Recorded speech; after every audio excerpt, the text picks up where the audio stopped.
Hello viewers, welcome back to Mile Academy. இன்னைக்கு நம்ம வீடியோவில் ஒரு நியூ கான்செப்டில் நான் உங்களை மீட் பண்ணுறேன். ஸோ 11th 12th பயாலஜியில் நம்ம நிறைய சயின்டிஸ்ட் இருக்காங்க. ஸோ நம்ம ஒவ்வொரு லெசன் வைஸாக அந்த சயின்டிஸ்ட்டு அவங்க எந்த இயரில் அவங்க ஒர்க் பண்ணியிருக்காங்க, அவங்களுடைய கான்ட்ரிபியூஷன்ஸ் இந்த பயாலஜியை பொறுத்த வரைக்கும், தட் மீன்ஸ் பாட்னி ஜுவாலஜியில் அவங்களுடைய ரோல் என்ன அப்படிங்கிறத நம்ம இந்த வீடியோவில் பார்க்கலாம். ஓகேங்களா? ஸோ இது நான் 2 வீடியோவில் கொடுக்குறேன். இந்த வீடியோவில் 11th ஸ்டாண்டர்டில் டோட்டலாக அந்த 19 லெசன்ஸில் எந்தெந்த லெசன்ஸ்க்கு ஒரு சயின்டிஸ்ட் இன்வால்வ் ஆகுறாங்க, அவங்களுடைய கான்ட்ரிபியூஷன்ஸ் என்னங்கிறது இந்த வீடியோவில் 11th ஸ்டாண்டர்ட் ஃபுல்லாக பார்த்துடலாம். அனதர் வீடியோ 1 or 2 டேஸில் 12th ஸ்டாண்டர்டுக்கு உங்களுக்கு இன்னொரு வீடியோ நான் அப்லோட் பண்ணுறேன். ஸோ டோட்டல் 12th ஸ்டாண்டர்டில் என்சிஆர்டி ஃபுல்லாக எங்கெங்கே ஒரு சயின்டிஸ்ட் ஒரு நம்ம மென்ஷன் பண்ணியிருக்காங்களோ அவங்களுடைய ஒர்க் என்னங்கிறதையும் நான் இதில் உங்களுக்கு டீட்டெயில்டாக உங்களுக்கு கொடுத்துறேன். ஸோ இது ரொம்ப உங்களுக்கு ஹெல்ப்ஃபுல்லாக இருக்கும். ஸோ இதே போல் இன்னும் ஒரு சில விஷயங்கள் அடுத்தடுத்து வரக்கூடிய வீடியோவில் நான் பிளான் பண்ணியிருக்கேன். அந்த வீடியோ வரப்போ உங்களுக்கு நம்ம எந்த மாதிரி எக்ஸிக்யூட் பண்ணுறோங்கிறது உங்களுக்கு கிளியர் கட்டாக நான் சொல்லிடுறேன். ஏன் அப்படின்னா, நம்ம இப்போ இருந்தே அந்த நீட் பாயிண்ட் ஆஃப் வியூவில் ப்ரிப்பரேஷனுக்கு சின்ன சின்னதாக ஒரு ட்ரிக்கியாக எப்படி ப்ரிப்பேர் பண்ணணும், ஃபைனலாக ரிவிஷன் டைமில் எதெல்லாம் நமக்கு நீடு இருக்கோ அதை மட்டும்தான் நம்ம இப்போ இந்த வீடியோவில் நான் உங்களுக்கு இனிமேல் ஃபர்தராக வரக்கூடிய வீடியோவில் கொடுக்க போகிறேன். ஓகேங்களா? ஸோ அதனுடைய ஒரு ஃபஸ்ட்டு ஸ்டெப்பாக இன்னைக்கு இந்த வீடியோவில் 11th ஸ்டாண்டர்டுடைய scientist and their contribution. So lesson number 1 living world நீங்கள் கன்சிடர் பண்ணுறீங்கன்னா அதில் இன்சைட் த லெசனில் ஏர்னஸ்ட் மேயர் பற்றி சொல்லியிருக்க மாட்டாங்க. பட் இந்த லெசன் ஸ்டார்ட் ஆகிறதுக்கு முன்னாடி ஆத்தர்ஸ் பயோகிராஃபின்னு சொல்லிட்டு என்சிஆர்டி புக்கில் ஒவ்வொரு யூனிட்க்கு முன்னாடி சம் யூனிட்ஸ்க்கு முன்னாடி அவங்க சயின்டிஸ்ட்டை மென்ஷன் பண்ணியிருப்பாங்க. ஸோ அதில் இவர் பார்த்தீங்கன்னா ஜெர்மன் நாட்டை சேர்ந்தவர். இந்த இயர் ஆஃப் 1904லேருந்து 2004 வரைக்கும் அவர் அந்த டோட்டல் லைஃப் டைமில் ஒரு ஃபியூ இம்பார்ட்டண்ட் ரிசர்ச் அவர் கேரி அவுட் பண்ணியிருக்காரு. அதுல எஸ்பெஷலி எவல்யூஷனரி பயாலஜிஸ்ட் அப்படின்னு அவருக்கு ஒரு பேரே இருக்கு. ஏன்னா டார்வினுடைய 20th செஞ்சுரியில அவர் இருந்திருக்காரு. அவரை ஈவன் மேயரை நம்ம டார்வின் ஆஃப் த 20th செஞ்சுரினும் நம்ம சொல்லலாம். அவர் கிட்டத்தட்ட ஒரு 3 ப்ரைஸஸ் ரிசீவ் பண்ணியிருக்கிறாரு இந்த ஃபீல்ட் ஆஃப் பயாலஜியில். அதில் நம்பர் ஃபர்ஸ்ட் ப்ரைஸ் பார்த்தீங்கன்னா இந்த இயர் ஆஃப் 1983ல் பால்சன் ப்ரைஸ் அப்படின்னு ஒன்று வாங்கியிருக்காரு. 1994ல் இன்டர்நேஷ்னல் ப்ரைஸ் ஃபார் பயாலஜின்னு செகண்ட் ப்ரைஸ் ரிசீவ் பண்ணியிருக்காரு. எகெயின் ஆஃப்டர் 5 இயர்ஸில் 1999ல் கிராஃப்ட் ப்ரைஸ் அப்படின்னு சொல்லிட்டு ஏர்னஸ்ட் மேயருடைய லைஃப் டைம் அச்சீவ்மெண்ட்டில் these 3 prizes are most important in their கெரியர்னு கூட நம்ம சொல்லலாம். ஸோ லிவிங் வேர்ல்டுடைய லெஜனுக்கு முன்னாடியே ஏர்னஸ்ட் மேயரை பற்றி இது ஒரு பயோகிராஃபியில் கொடுத்துருந்தாங்க. ஸோ நான் அதையும் இதில் வச்சுருக்கேன். இதில் நீங்கள் ரிமெம்பர் பண்ணிக்க வேண்டியது என்னன்னா 1904லேருந்து 2004 வரைக்கும் அவருடைய லைஃப் டைம் இருந்திருக்கு. So inside the text lesson living வேர்ல்டில் கரோலஸ் லினியஸ் கான்ட்ரிபியூஷன்ஸ் நிறைய நம்ம படிச்சிருப்போம். அவருடைய மெயின் ரோலே என்னதுங்க, பைனாமியல் நாமன்கிளேச்சர் தான். ஸோ இது ஃபர்ஸ்ட் லெசனில் ஒரே ஒரு சயின்டிஸ்ட், பட் புக்கில் எதுவுமே இயர் மென்ஷன் பண்ணல. Just we know the information, contribution என்னங்கிறத மட்டும் தெரிஞ்சுக்கலாம். Second lesson biological classification. இந்த லெசனுடைய ஸ்டார்டிங்கில் ஆர்ஹெச் விட்டாக்கர் 1969ல் 5 கிங்டம் கிளாசிஃபிகேஷன்ஸ் கொடுத்தாருன்னு சொல்லி இந்த லெசனுடைய இனிஷியலில் சொல்லியிருப்பாங்க. அதே எண்ட் ஆஃப் த லெசனில் வைரஸ் டாபிக் படிக்கும்போது டிமிட்ரி ஐவனாஸ்கி இந்த இயர் ஆஃப் 1892ல் அவர் வைரஸ் கண்டுபிடிச்சது, அது மட்டும் இல்லாமல் எப்படி கண்டுபிடிச்சாருங்கிற விஷயத்தையும் அவங்க சொல்லியிருப்பாங்க. ஃபர்ஸ்ட் ஒரு நார்மல் ஒரு மைக்ரோப்ஸ் ஒரு கேஸ்டுவல் ஆர்கானிசமாக இருந்தது. ஒரு டுபாக்கோங்கிற பிளான்ட்டை mosaic disease type of organism affect பண்ணியிருக்கு அப்படிங்கிறத எக்ஸ்பிளைன் பண்ணார். அது மட்டும் இல்லாமல் அந்த வைரஸ் பாக்டீரியாவை விட ரொம்ப சின்னதாக இருந்ததாகவும், ஒரு பாக்டீரியா ப்ரூஃப் ஃபில்டர்ஸ் நம்ம யூஸ் பண்ணுறோம் அப்படின்னா அதில் பாஸ் ஆகி உள்ள பெனிட்ரேட் ஆகி டிசீஸ் காஸ் பண்ணுற எபிலிட்டி இருக்குங்கிறத டிமிட்ரி ஐவனாஸ்கி இந்த இயர் ஆஃப் 1892ல் எக்ஸ்பிளைன் பண்ணியதா என்சிஆர்டி 11th ஸ்டாண்டர்ட் செகண்ட் லெசனில் வைரஸ் டாபிக் கீழே சொல்லியிருப்பாங்க. அடுத்து மூணாவது சயின்டிஸ்ட் பார்த்தீங்கன்னா எம்டபிள்யூ பீஜரிங்க் 1898ல் அவர் என்ன பண்ணியிருக்காரு, வைரஸ்க்குன்னு ஒரு பேரை வைக்கிறாரு. அதாவது ஒரு நார்மலாக இன்ஃபெக்ட் ஆன ஒரு பிளான்ட், டுபாக்கோ பிளான்ட்ல இன்ஃபெக்ட் ஆன ஒரு வைரஸை எக்ஸ்ட்ராக்ட் பண்ணி அதை வந்து ஒரு ஹெல்த்தி பிளான்ட்டுக்கு இன்ஃபெக்ஷன் வந்து காஸ் பண்ணுறதை ஐடென்டிஃபை பண்ணியிருக்காரு. அப்படி ஐடென்டிஃபை பண்ணும்போது அது நியூ பேத்தோஜனாக இருக்கிறது, அதாவது வைரஸுங்கிறத அவர் என்ன சொன்னார்னா ஒரு ஃப்ளூயிட் டைப்பில் இருக்கு. So it is considered as the contagium vivum fluidum அப்படின்னு சொல்லிட்டு அதுக்கு ஒரு நேமையும் வச்சார். எப்போ 1898ல் எம்டபிள்யூ பீஜரிங் அப்படிங்கிற சயின்டிஸ்ட். அதுக்கப்புறம் பார்த்தீங்கன்னா டபிள்யூஎம் ஸ்டான்லி அப்படிங்கிறவர் 1935ல் ஒரு சில வைரஸ் வந்து கிறிஸ்டலைஸ்டாக இருக்குது. அது மட்டும் இல்லாமல் அந்த கிறிஸ்டல் ஃபார்ம் வந்து ஒரு பெரிய குரூப் ஆஃப் ப்ரோட்டீன்ஸாக இருக்காங்க, லார்ஜ்லி ஆஃப் பெரிய பெரிய ப்ரோட்டீன்ஸாக இருக்காங்கிறதையும் சொன்னார். டிஓ டைனர் இந்த லெசனுடைய எண்டில், பயாலஜிக்கல் கிளாசிஃபிகேஷன் லெசனுடைய எண்டில் 1971ல் அவர் என்ன சொன்னாருன்னா வைரஸை காட்டிலும் இன்னும் வந்து ஒரு ஸ்மாலர் சின்ன சின்ன விரியாய்ட்ஸ் வந்து இருக்குது, அதாவது new infectious agent smaller than virus, வைரஸை விட இன்னும் சின்னதாக ஒரு இன்ஃபெக்சியஸ் ஏஜென்ட் இருக்கிறதாவும் அது வந்து பொட்டேட்டோ ஸ்பிண்டில் டியூபர் டிசீஸை காஸ் பண்ணுறதையும் டைனர் அப்படிங்கிறவர் எக்ஸ்பிளைன் பண்ணார் இந்த இயர் ஆஃப் 1971ல். ஸோ இந்த 5 சயின்டிஸ்ட்டும் பயாலஜிக்கல் கிளாசிஃபிகேஷன் லெசனில் கொடுத்துருந்தாங்க. அடுத்து third lesson plan kingdom consider பண்ணும் பொழுது ஒரு 3 சயின்டிஸ்ட் இன்ட்ரடக்ஷன் பார்ட்ல மட்டும்தான் இருக்கு. மெஜாரிட்டி அந்த லெசன்ஸ்ல வேற எங்கேயும் மென்ஷன் பண்ணல. First person Linnaeus, second person George Bentham and Dalton Hooker, third person Whittaker. இது 3 நம்ம கிளாசிஃபிகேஷன்ல படிச்சிருப்போம். லினேயஸ் வந்து ஆர்டிஃபிஷியல் சிஸ்டம் கிளாசிஃபிகேஷன் கொடுத்ததாகவும், அதுவும் அவர் வந்து நார்மலா அந்த கிளாசிஃபிகேஷனை வந்து வெஜிடேட்டிவ் கேரக்டர்ஸ் எடுத்துக்கிட்டாரு. அது மட்டும் இல்லாமல் ஆண்ட்ரிஷியம் ஸ்ட்ரக்சர் வச்சு எக்ஸ்பிளைன் பண்ணதா நம்ம படிச்சிருப்போம். அதே போல் பென்தம் அண்ட் ஹூக்கர் என்ன பண்ணாங்க, நேச்சுரல் சிஸ்டமை கன்சிடர் பண்ணாங்க. அதாவது லினேயஸ் சொன்னது மட்டும் இல்லாமல், அதாவது எக்ஸ்டர்னல் ஃபியூச்சர்ஸை மட்டும் எடுத்துக்காம they consider the internal features like ultra structure, anatomy, embryology and phytochemistry, இது எல்லாத்தையுமே கன்சிடர் பண்ணது அவர் வந்து நேச்சுரல் சிஸ்டம் ஆஃப் கிளாசிஃபிகேஷன் சொல்லிட்டு பென்தம் அண்ட் ஹூக்கர் கிளாசிஃபிகேஷன் சொல்லி நிறைய புக்கையும் பப்ளிஷ் பண்ணாங்க. அதுக்கப்புறம் ஆர்ஹெச் விட்டாக்கர் ஃபைலோஜெனட்டிக் கிளாசிஃபிகேஷன்ஸ், அதாவது மாடர்ன் கிளாசிஃபிகேஷன் சொல்லிட்டு எவல்யூஷனரி ரிலேஷன்ஷிப்பை மெயின்டைன் பண்ணுற மாதிரி நியூ டைப் ஆஃப் கிளாசிஃபிகேஷனை கண்டுபிடிச்சாங்க. ஸோ இதுவும் அந்த புக்கில் வந்து பிளான்ட் கிங்டம் லெசனில் மென்ஷன் ஆயிருக்கு. பட் ஆனால் என்னன்னா இயர் எதுவுமே மென்ஷன் பண்ணல, ஜஸ்ட் மெசேஜ் மட்டும் நம்ம தெரிஞ்சுக்கலாம். So next lesson animal kingdom பொறுத்த வரைக்கும் எந்த விதமான சயின்டிஸ்ட்டும் புக்கில் மென்ஷன் ஆகலை. ஸோ அதனால் ஒரி பண்ணிக்க தேவையில்ல, அந்த இடத்துல நம்ம எந்த சயின்டிஸ்ட்டும் இல்லைங்கிறத மென்ஷன் பண்ணியிருக்கேன். அடுத்து fifth lesson morphology of flowering plants எடுத்தீங்கன்னா இந்த லெசன் ஸ்டார்ட் பண்ணுறதுக்கு முன்னாடி, ஏன்னா லிவிங் வேர்ல்டு, பயாலஜிக்கல் கிளாசிஃபிகேஷன்ஸ், இந்த பிளான்ட் கிங்டம், அனிமல் கிங்டம் எல்லாம் தனியாக ஒரு யூனிட்ல, அதுக்கப்புறம் மார்ஃபாலஜி, அனாட்டமி, ஸ்ட்ரக்சர்லாம் தனியாக இன்னொரு யூனிட்ல என்சிஆர்டில் வந்து கொடுத்துருப்பாங்க. ஸோ அப்போ morphology of flowering plant start பண்ணுறதுக்கு முன்னாடி பயோகிராஃபி, ஆத்தர்ஸ் பயோகிராஃபியில் கேத்தரின் ஈஷு இந்த இயர் ஆஃப் 1898ல் சம் மெசேஜை வந்து அந்த டெக்ஸ்ட் புக்கில் என்டர் பண்ணியிருக்காங்க. என்னென்னங்கிறது பார்த்தீங்கன்னா 1960ஸ்ல பார்த்தீங்கன்னா அவங்க வந்து ஒரு ரிசர்ச் வந்து பப்ளிஷ் பண்ணுறாங்க, இந்த name of anatomy of seed plants அப்படின்னு சொல்லிட்டு. அந்த ரிசர்ச் வந்து பெரிய லெவலில் பப்ளிஷ் ஆனது மட்டும் இல்லாமல் அவங்கள வந்து வெப்ஸ்டர் ஆஃப் பிளான்ட் பயாலஜின்னு கூட அவங்கள வந்து கூப்பிடுறாங்க. ஏன், என்ன காரணம் அப்படின்னு கேட்டால் இது வந்து ஒரு பெரிய என்சைக்ளோபீடிக், அந்த அளவுக்கு நிறைய மெசேஜ் வந்து அந்த ரிசர்ச் பப்ளிஷர்லிங்கில் இருந்ததை நிறைய பேர் சொல்லியிருந்தாங்க. ஸோ அது மட்டும் இல்லாமல் 1957ல் நேஷனல் அகாடமி ஆஃப் சயின்ஸ் அப்படிங்கிற ஒரு இதில் தேர்வாகி கிட்டத்தட்ட 6th விமனாக வந்து அவங்க அந்த ஆனரை வந்து ரிசீவ் பண்ணியிருக்காங்க. ஸோ அது மட்டும் இல்லைங்க, இவங்க வந்து ஒரு ப்ரெஸ்டீஜியஸ் அவார்டு ரிசீவ் பண்ணியிருக்காங்க. எப்படி அப்படின்னா நேஷனல் மெடல் ஆஃப் சயின்ஸ் அப்படின்னு சொல்லிட்டு பிரசிடென்ட் ஜார்ஜ் புஷ் கிட்ட 1989ல் ரிசீவ் பண்ணியிருக்காங்க. ஸோ இது வந்து ஒரு பெரிய மெசேஜ். இது வந்து பார்த்தீங்கன்னா லெசனுக்குள்ளார கிடையாது, லெசன் ஸ்டார்ட் பண்ணுறதுக்கு முன்னாடி பயோகிராஃபி, ஆத்தர்ஸ் பயோகிராஃபியில் கேத்தரின் ஈஷுங்கிற பற்றின இன்ஃபர்மேஷன்ஸ் இருக்குங்க.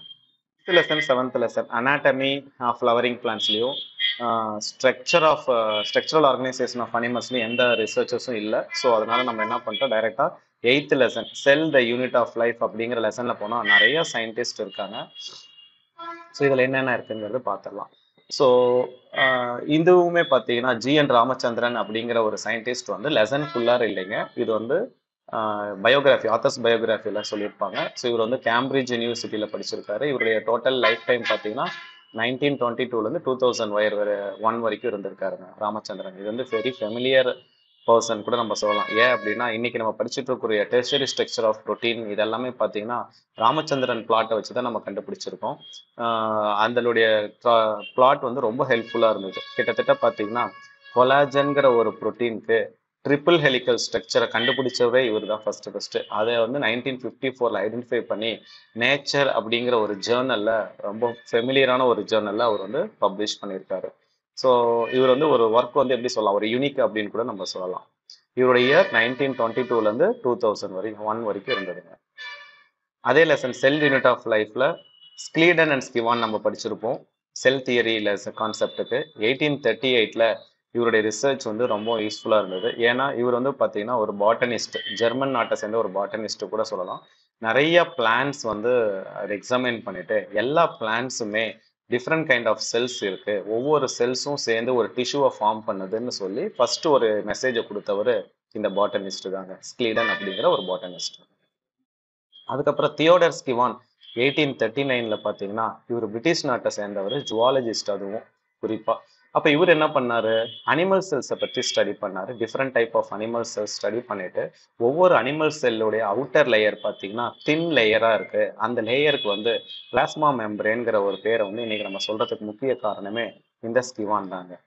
இவர் என்ன சொல்லியிருக்காரு அப்படின்னா, அவருடைய டோட்டல் ஸ்டடீஸ் எல்லாம் பண்ணி முடிச்சுட்டு அவருடைய ஸ்டடீஸ்ல பிளான்ட் டிஷ்யூஸ் எல்லாம் செல்வாலால மேடப் ஆஃப் ஆயிருக்கும், அது வந்து ஒரு இம்பார்ட்டன்ட் யூனிக் கேரக்டர் பிளான்ட் செல்க்கு. அனிமல் செல்ஸ் எல்லாம் பார்த்தீங்கன்னா பிளாஸ்மா மெம்பரேனால ஒரு கவரிங் இருக்கும் அப்படிங்கிறதையும் சொன்னவர் ஸ்கிவான் தாங்க. அதனால தான் இவங்க ரெண்டு பேருடைய மெசேஜை வச்சு தான் நமக்கு செல் தியரி அப்படிங்கிற கிளீடன் அண்ட் ஸ்கிவான் தியரிங்கிறத நமக்கு இன்ட்ரடியூஸ் பண்ணாங்க. ஆஃப்டர் தட் ருடால்ஃப் விர்கோ வர்றாரு 1855ல. ஒரு எத்தனை கிட்டத்தட்ட சொன்னா ஒரு 15 வருஷம் கழிச்சு அவர் வராரு.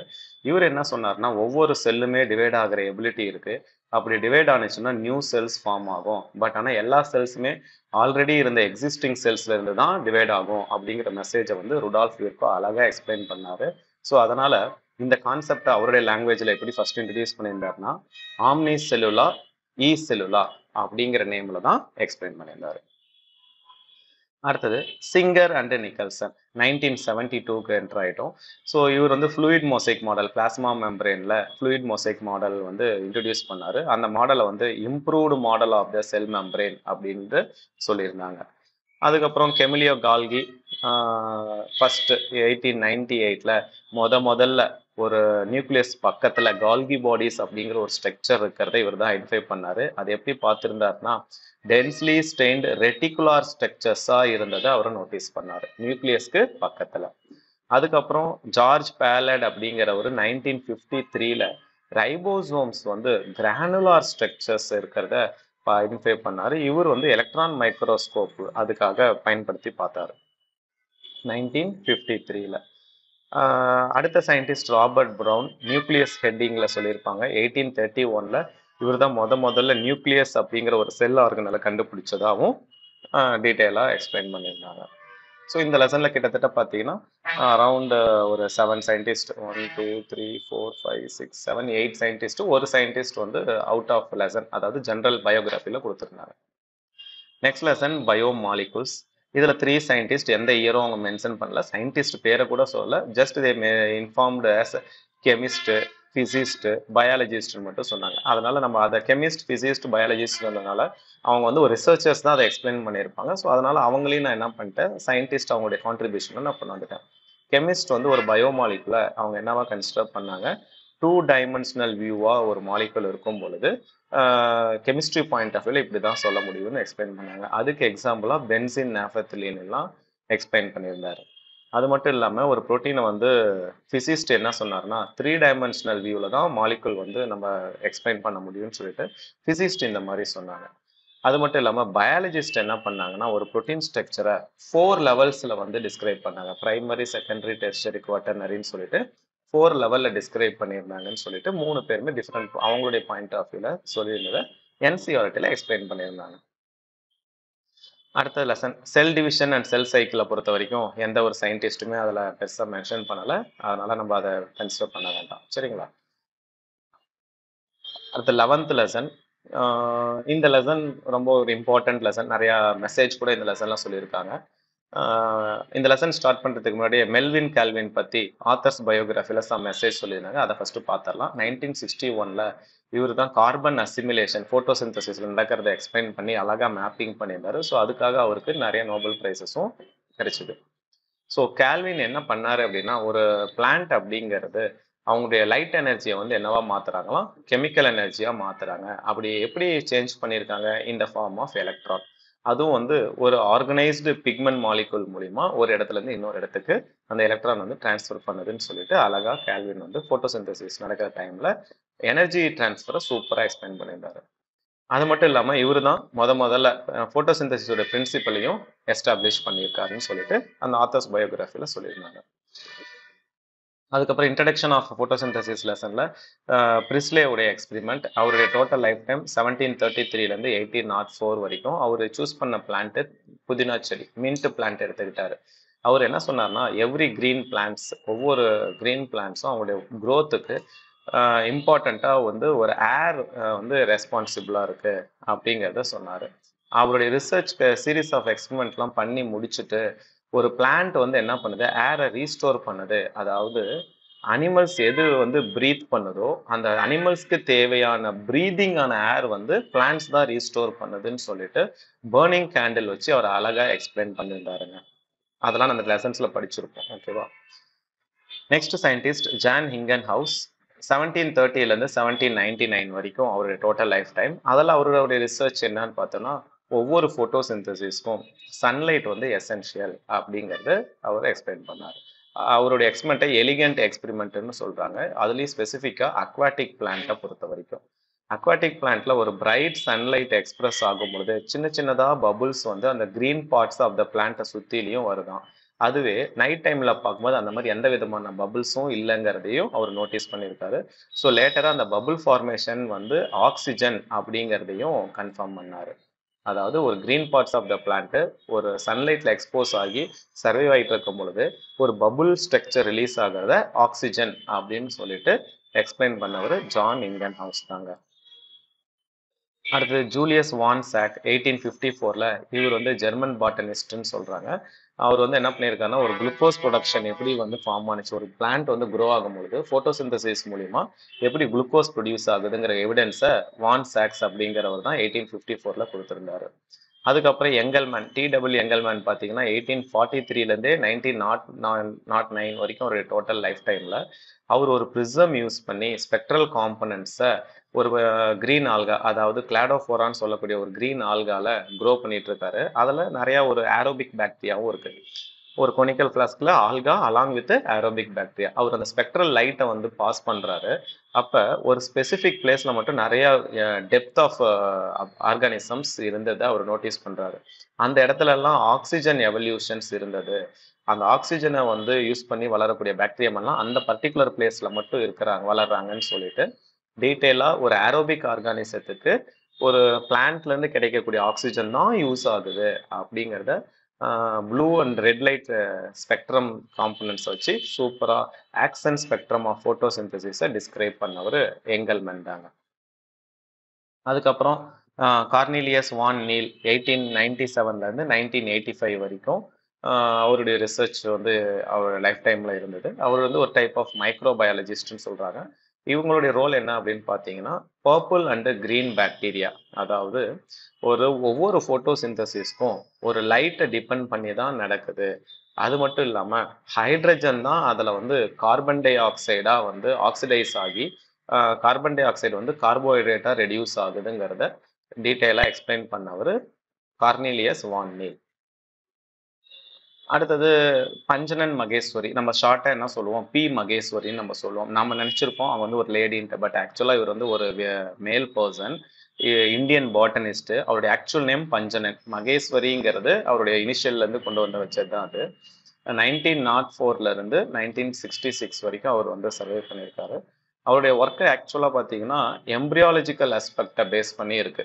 ஸோ அப்போ எம்பிரியாலஜிக்கல் கேரக்டர்ஸ் இன் டாக்ஸானமி அப்படிங்கிறதுல அவர் ரொம்ப ஒரு ஃபெமிலியராக இருந்திருக்காரு. இது வந்து பார்த்தீங்கன்னா சொல்லப்போனால் ஆக்சுவலாக செக்ஷுவல் ரீப்ரொடக்ஷன் இன் ஃப்ளவரிங் பிளான்ஸோட இன்ட்ரடக்ஷன் பார்ட்டில் ஆத்தர்ஸ் பயோகிராஃபியில் இது சொல்லியிருப்பாங்க. பட் நான் இங்கே பிளான்ட் ஃபிசியாலஜிங்கிறனால நம்ம இங்கேயே இந்த வேர்ட்ஸை நான் கொண்டு வந்துட்டேன். பிளாக்மேன்ஸ் இந்த லெசன் நம்ம படிச்சிருப்போம். பிளாக்மேன் லா அப்படின்னு சொல்லிட்டு 1905ல லிமிட்டிங் ஃபேக்டருக்கு ஒரு லா கிரியேட் பண்ணாங்க. ஃபோட்டோசிந்தசிஸ் வந்து ஒரு கெமிக்கல் ப்ராசஸ் நடக்கும் பொழுது மோர் தேன் ஒன் ஃபேக்டர் அஃபெக்ட் ஆனால் அந்த இடத்துல வந்து ரேட் ஆஃப் டிட்டர்மினேஷன் வந்து டிஃப்ரெண்ட் ஆகுது, மினிமல் வேல்யூக்கு கம்மியாக போகுது அப்படிங்கிற ஒரு மெசேஜை வந்து எக்ஸ்பிளைன் பண்ணவர் பிளாக்மேன் தான். ஸோ ஃபோட்டோசிந்தசிஸ் லெசனில் பிளாக்மேனும் ஒரு இம்பார்ட்டன்ட் பர்சன் தான். ஒரு ஃபேக்டர்ஸை வந்து லிமிட்டிங் ஃபேக்டர்ஸை கண்டுபிடிச்சதுனால he is also one of the familiar person in plant physiology. So அடுத்தது ரெஸ்பிரேஷன் லெசன்ஸ் பார்த்தீங்கன்னா பெரிய அளவில் ரிசர்ச் ஆகல, ஜஸ்ட் சிம்பிளாக இஎம்பி பாத்வேன்னு சொல்லக்கூடிய கிளைகாலசிஸை பொறுத்த வரைக்கும் எம்டன், மேயராஃப் அண்ட் பர்னாஸ் அப்படின்னு சொல்லக்கூடிய 3 சயின்டிஸ்ட் இருந்தாங்க. பட் இயர் எதுவும் மென்ஷன் பண்ணலை. டிசிஎஸ் சைக்கிளை கண்டுபிடிச்ச ஹான்ஸ் கிறிஸ்டியன் கிரெப் அப்படிங்கிறவரும் ரெஸ்பிரேஷன் லெசன்ஸில் வராங்க. Next plan growth and development லெசனில் சார்லஸ் டார்வின் அண்ட் ஃப்ரான்சிஸ் டார்வின்னு சொல்லக்கூடிய ஃபாதர் அண்ட் சன் அவங்க 2 பேரும் சேர்ந்து கேனரி கிராஸ்ல இருக்கக்கூடிய கோலோப்டைல் அப்சர்வ் பண்ணாங்க. அது என்ன பண்ணுச்சு அப்படின்னா, ஒரு லைட் சோர்ஸுக்கு தகுந்த மாதிரி யூனிலேட்ரலா ஒரு பக்கம் இனிமுலேட் பண்ணும் பொழுது இல்லை எந்த பக்கம் லைட் சோர்ஸ் இருக்கோ அந்த பக்கம் ரெஸ்பாண்ட் பண்ணி அந்த செடி வளைஞ்சிக்கிட்டு போனதை அவங்க வந்து நோட்டீஸ் பண்ணாங்க. அதுக்கப்புறம் எஃப்டபிள்யூ வென்ட்டுங்கிறவர் அந்த மாதிரி இருக்கக்கூடிய ஒரு கோலியோப்டைல் இவர் வந்து ஓட் சீட்லிங்ஸ் எடுத்து அந்த கோலியோப்டைல் டிப்ல வந்து நோட்டீஸ் பண்ணாரு. அந்த மாதிரி பெண்ட் ஆகிறதுக்கு ரீசன் வந்து ஆக்சின் தான் காரணம் அப்படின்னு சொல்லிட்டு அந்த ஆக்சினை வந்து ஐசோலேட் பண்ணி காமிச்சாரு. அதுக்கப்புறம் குரோசோவா 1926 பார்த்தீங்கன்னா அப்பியரன்ஸ் ஆஃப் சிம்டம்ஸ், அதாவது ஒரு ரைஸ் சீட்லிங்கில் சின்னதாக ஒரு டிசீஸ் வந்து ஃபார்ம் ஆகுது. அந்த டிசீஸ் வந்து ஒரு ஃபங்கல் ஃபில்ட்ரேட் மூலிமா ட்ரீட் பண்ணுறாரு. அந்த ஃபங்கல் ட்ரீட்மெண்ட்ல இருந்து என்ன எக்ஸ்ட்ராக்ஷன் யூஸ் பண்ணாருங்கிறது தான் இந்த குரோசோவோடைய ரிசர்ச். அவர் வந்து அந்த ஃபங்கல்ல இருந்து ஜிப்ரலிக் ஆசிடை எக்ஸ்ட்ராக்ட் பண்ணி எடுத்து அந்த ட்ரீட்மெண்ட் ரைஸ் சீட்லிங்ல இருந்த டிசீஸ் வந்து கியூர் பண்ணார். அதுக்கப்புறம் தான் அவருக்கு தெரிஞ்சது இந்த ஃபங்கஸ்ல இருந்து வெளியில வரக்கூடிய அந்த ஸ்டிரைல் ஃபில்ட்ரேட் வந்து ஜிப்ரலிக் ஆசிட், அது வந்து ஒரு ஆக்டிவ் சப்ஸ்டன்ஸா ஒர்க் ஆகுதுங்கிறதையும் ஃபைண்ட் அவுட் பண்ணாங்க. அதுக்கப்புறம் ஸ்கூவும் அவங்களுடைய ஒர்க்கர்ஸும் சேர்ந்து இன்டர்னோடல் செக்மெண்ட்ல டுபாக்கோ ஸ்டெம்ல ஒரு ஆக்சின் வந்து ஒரு நியூட்ரியன்ட் சப்ளிமெண்ட் கொடுத்தோம்னா அடிஷ்னலா வந்து ஆர்டிஃபிஷியலா நம்ம என்ன பண்ண முடியும், ஒரு கேலஸ் இன்டியூஷன் பண்ண முடியும்னு சொல்லிட்டு ஸ்கூவும் அவங்களுடைய ஒர்க்கர்ஸும் சேர்ந்து ஒரு ஆர்டிஃபிஷியல் சிந்தட்டிக் மீடியம் ப்ரிப்பேர் பண்றாங்க. அது அந்த சிந்தட்டிக் மீடியம் மாதிரி ஃபர்ஸ்ட் அவங்க ஸ்டெப் எடுத்தது என்ன அப்படின்னா, நேச்சுரல் மீடியம், அதாவது வஸ்குலார் டிஷ்யூட extract, yeast extract, coconut milk, DNA இந்த மாதிரி எல்லாம் எடுத்து ஒரு கேலஸ் டெவலப்மெண்ட், டுபாக்கோ ஸ்டெம்ல இருந்து கேலஸ் டெவலப்மெண்ட்டை டிஃபரன்ஷியேட் பண்ணாங்க. அண்ட் தென் மில்லர் எட்டால் குரூப்ஸ் அவங்க வந்து 1955ல கைனட்டின் அப்படிங்கிற ஒரு ஆக்டிவ் சப்ஸ்டன்ஸை கண்டுபிடிச்சாங்க. அந்த கைனட்டின் வந்து ஒரு சைட்டோகைனசிஸ் டைப்ல இருக்கு அப்படிங்கிறதையும் கிறிஸ்டல் ஃபார்ம்ல இருக்குங்கிறதையும் எக்ஸ்பிளைன் பண்ணாங்க. அதுக்கப்புறம் அந்த இன்ட்ரடக்ஷன்லேயே 3 இண்டிபெண்டன்ட் ரிசர்ச்சர்ஸ் வந்து 1960ஸ்ல 3 இன்ஹிபிட்டாரை கண்டுபிடிச்சாங்க. One is inhibitor B, inhibitor abscisin 2 and dormin அப்படின்னு சொல்லிட்டு 3 இன்ஹிபிட்டார் வந்து ஃபைண்ட் அவுட் பண்ணாங்க. 1910ல பார்த்தீங்கன்னா கவுசின்ஸ் அப்படின்னு சொல்லிட்டு ஒரு ரிசர்ச்சர் வந்து ஸ்பெசிஃபிக்காக வாலடைல் சப்ஸ்டன்ஸை நோட்டீஸ் பண்ணார். எங்கேருந்து, ரைப்பண்ட் ஆரஞ்சஸ்ல இருந்து.